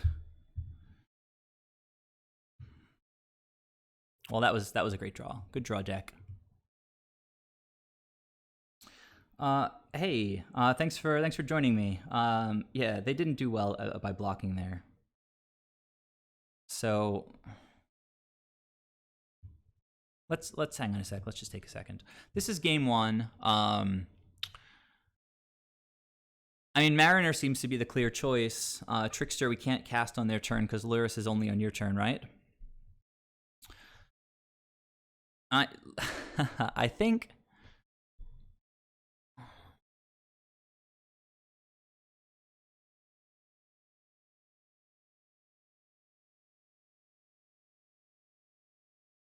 Oh yeah, yeah. Guys, I've had such a long day. Thank you for pointing that out. Where would I be without chat? Oh my god. Thank you. Thank you so much. Sweet Jesus. Opponent maybe saw the line and they were hoping that I didn't see it, which I didn't. Like, how long do I have to play Merfolk before I know what my cards do? But hey, it makes it entertaining, I guess, right? So anyhow, I was getting distracted by some of you people whose names I am unfamiliar with. We've got Frollo Baggins pointing at what Kayoma was saying. Kayoma is like my conscience sitting here like on my shoulder letting me know like to not misplay basically. And then M Dozier with the winning line. I love it. Thank you again. So we just played, for those of you who are just arriving, we just played against Death Shadow a second ago, and we won one of the games with Chalice. They destroyed it in another game, but we won that game anyway. So I think we pretty much got the sideboarding figured out from last time.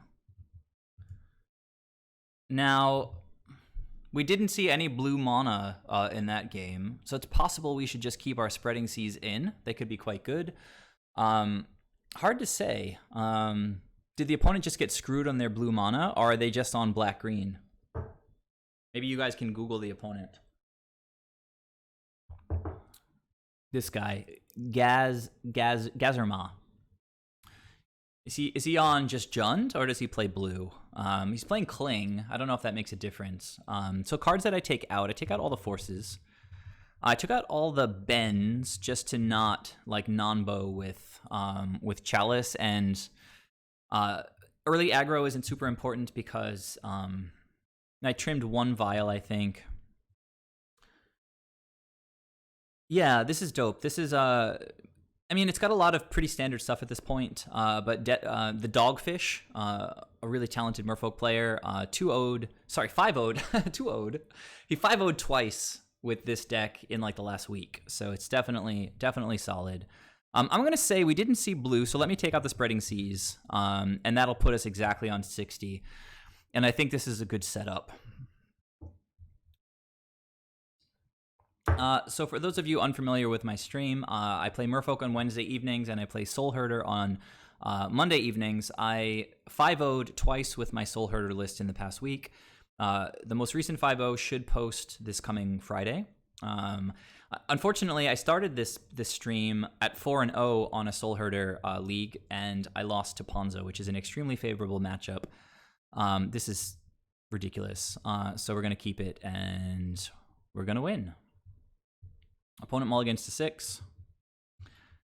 So if you guys like Merfolk, or if you like Soul Herder, if you like talking about modern and deck building and stuff like that, please follow the channel. I do stream regularly on Monday and Wednesday, and sometimes I do hop in every now and then on Tuesdays and the weekends.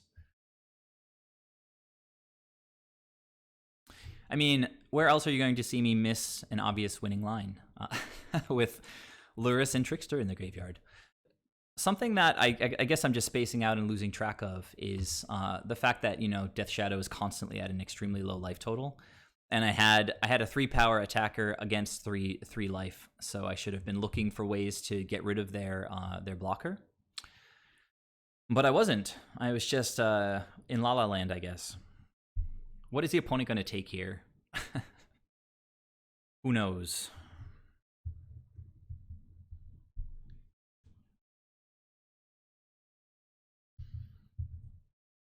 I mean, you definitely jam Vile every game forever with Merfolk. Well, and that just made it a little bit easier.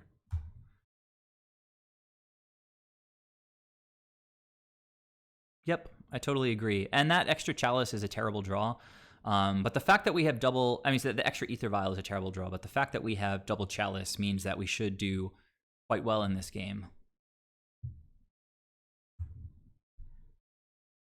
Kayoma, I completely agree with your read there. Like, if they had double discard, they would be like, boom, boom, and that would be the end of that. They do play like stuff like Assassin's Trophy and whatnot. So Tarmogoyf, not that scary, at least not yet. If they took Relic because of Tarmogoyf, a little bit dicey of a play. I don't hate land there, but I am just going to slam the first Chalice, I think. If they have like Assassin's Trophy, it makes the Tarmogoyf rather big, but then we have Trickster up, and Trickster can just eat Tarmogoyf, so we'll see how it goes. But this is the plan with this deck, particularly against a deck like Death Shadow. Turn 1 Ether Vial, turn 2 Chalice on 1, cruise. But the opponent, I don't know, like they could choose... I don't know how much like they're choosing their line versus just doing whatever they can. Is this an Assassin's Trophy? It's another Tarmogoyf. So fair enough. I guess we're going to learn whether they know how Tarmogoyf interacts with Trickster.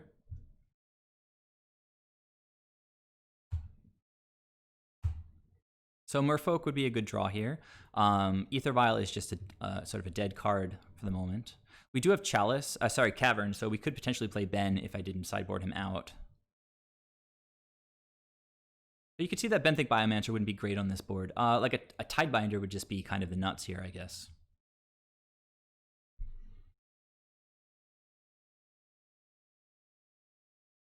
I'm not going to complain about that. That's pretty solid. I could also just play a second Chalice, but it doesn't seem like the play. I think what I do is I play a Lord, and then if they attack with the Tarmogoyfs, I'm just going to double block like one of them and make it a 0/1 and just make sure that I get rid of it. Let's see if we can pull that off. Although to be honest, well, let's see, I guess. Opponent knows about the Trickster, so we're gonna see.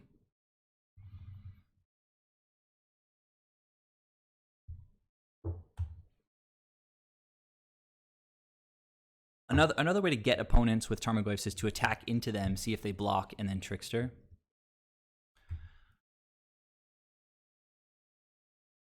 They don't have Kolaghan's Command mana this second. I think they just played their land, right? Or did they not just play their land? They did, so they can't play any more lands. So their removal, I guess they could have, as I said, Assassin's Trophy.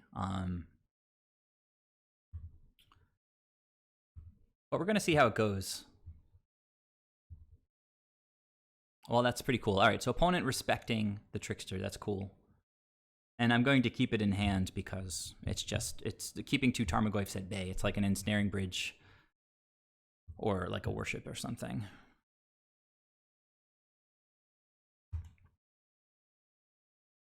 Wow. All right, well, we can play a second Chalice on 1.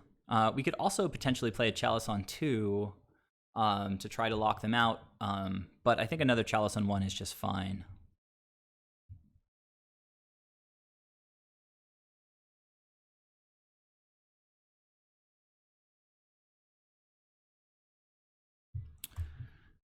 Okay, and now we see what they draw. We see what we draw. I guess Ben would be okay for looting in this case, but you know we've only got 3 Ether Vials in the deck post board, So now they I guess they could have like a Kolaghan's command, but apparently not. Give me cards. I took the Spreading Seas out. This is very obviously Jund now.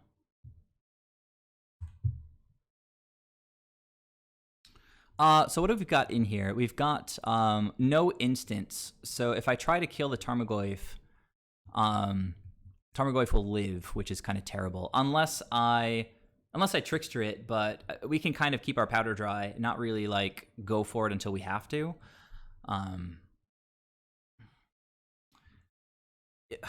Yeah, but I guess I can attack. But if they double block, I lose my lord and they lose a Tarmogoyf. Is that the calculus? And then I can dismember the Tarmogoyf. Huh. I mean, it's spicy, right? But then if they don't block, which they may not, then they attack for 8, and I try the same thing, I guess. I like getting Luris. This is like, you guys are I like the get Luris line. Because then I can just play Relic and then neuter these Tarmogoyfs. So they're not doing anything right now with Trickster up, so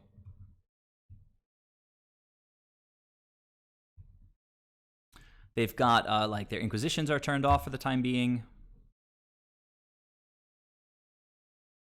It's maybe, but I don't know. I kind of like leaving back the Master as a blocker. It's possible that you guys are seeing lines that I'm not seeing, and okay, all right, fine. So now we're gonna block. I'm gonna see what the opponent's got. Maybe they're just getting frustrated.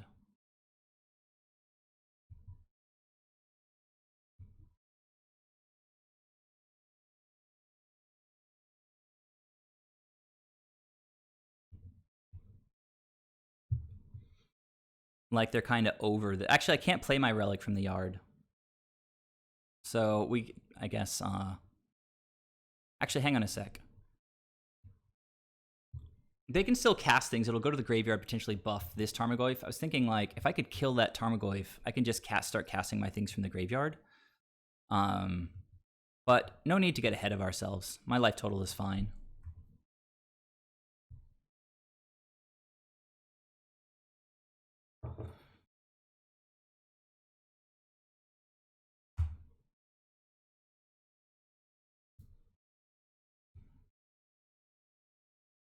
I think I am going to pick this up at this point.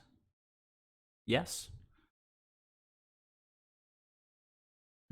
Double dismember. Pretty painful.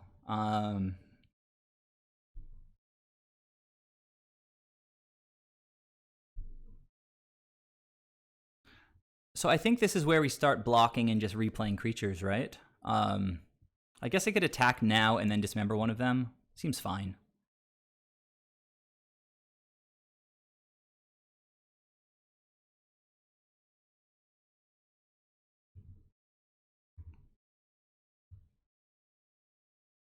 All right, they're taking it.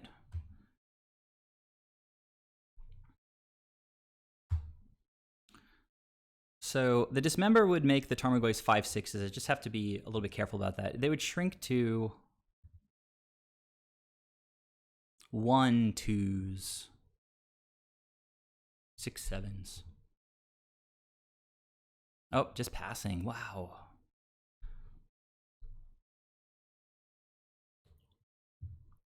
I mean, I think I'm going to Violin Luris anyway, right? Or maybe I just keep it. Maybe I just keep it in hand until I've got some stuff in the graveyard that I actually want to cast.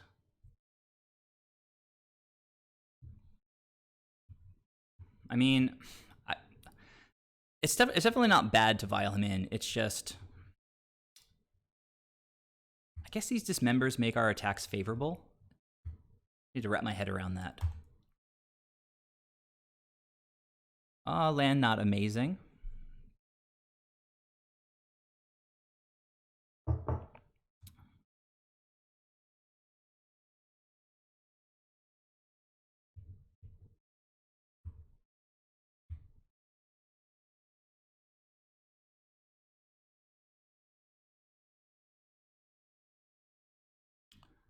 Well, this seems pretty good.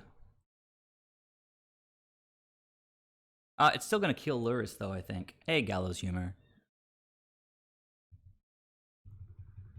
Because if they will have 2 points of damage. Oh no, they won't. How did that work? Was there already an instant that I didn't see in the graveyard? I'm so confused. Anyhow,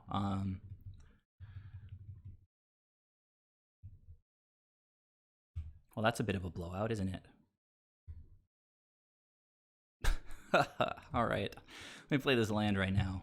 I could play the Relic for lulz, but Chalice on 1. Now, how did I miss Dismember? They were anyhow. Oh, I guess 5/6 makes them a 0/1. Again, please don't listen to me. just watch the Magic and try to enjoy it. They were 4/5s and they became 5/6s, but then they became 0/1s. If they were 4/5s, if they were 3/4s, then Dismember would have killed them anyhow. All right, we're drawing like garbage this game, but you can see it doesn't really matter. Fair enough, opponent. Fair enough.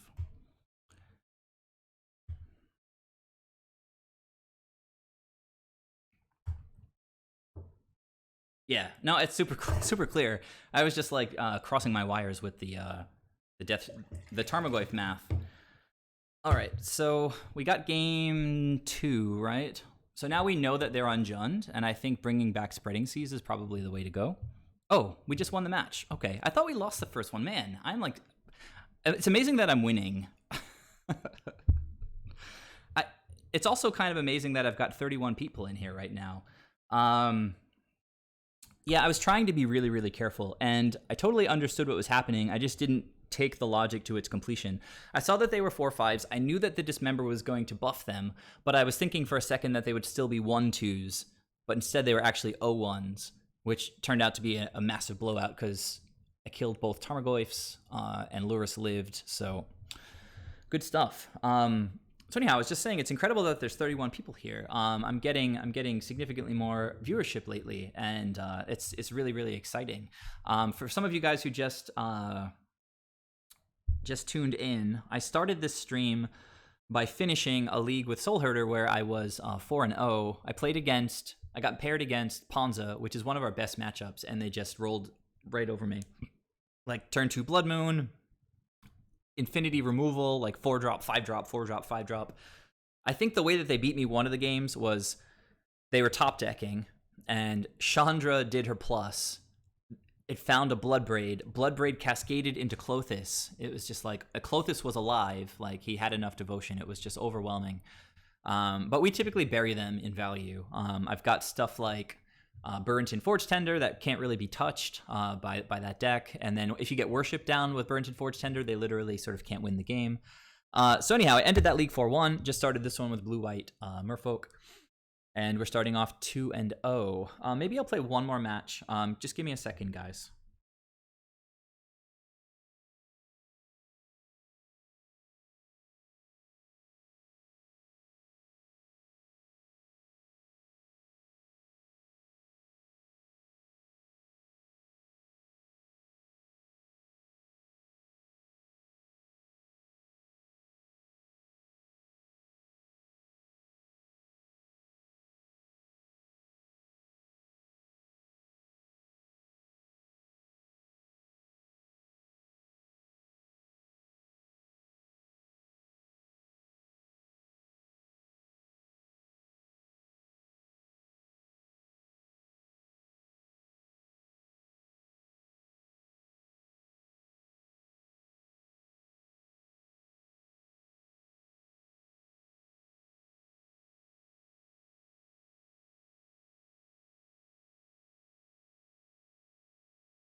All right, so I don't know. Maybe I'll take a vote among you guys. It's getting late where I am, and I've had a long day, and obviously I'm not totally focused.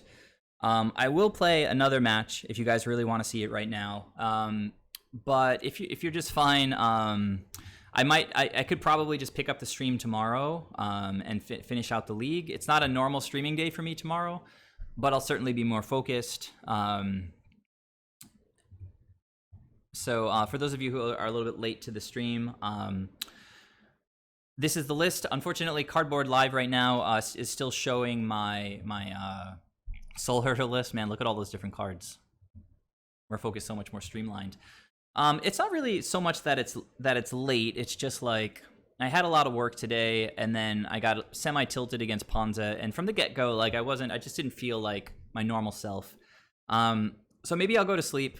Maybe tomorrow I'll jump back in and finish the league for you guys. The deck feels awesome. I mean, it'd be cool if the Dogfish was with us watching, because he's the one who's really popularizing this build right now. 2 5-0s in the last week. Merfolk is doing insane in the metagame right now. It's something like 10th place currently, tied with Jund and Ad Nauseam and other like really good decks.